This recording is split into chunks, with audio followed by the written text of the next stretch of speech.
if you look at translations of the raising of Jesus from the dead, you typically will find the Greek translated he has risen or he is risen, and they lose the meaning of the Greek, which has the divine passive. And to explain that, if you go to Net Bible, the New English translation, so if you look at Matthew 28:6 in this translation, Hmm. he has been raised. Yes. In other words, by God. And if you see the footnote, Yes. the verb is passive. Yes.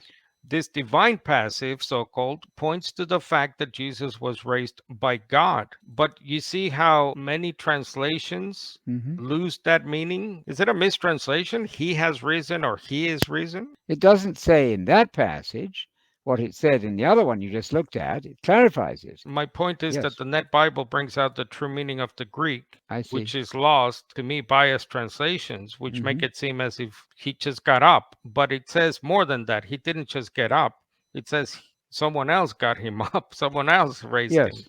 Well, that Greek word, you've got it there in the translation. Note, ierthi. He was raised. It's a passive. Exactly right. He Right. was It's not raised. he is risen or he has I risen. see. Okay, well, that's more accurate that way, certainly. He was raised by God, and it's assumed that you're supposed to understand you can't raise yourself from death because God is the one who authorized him to be raised from the dead, and that simply happened. That's all.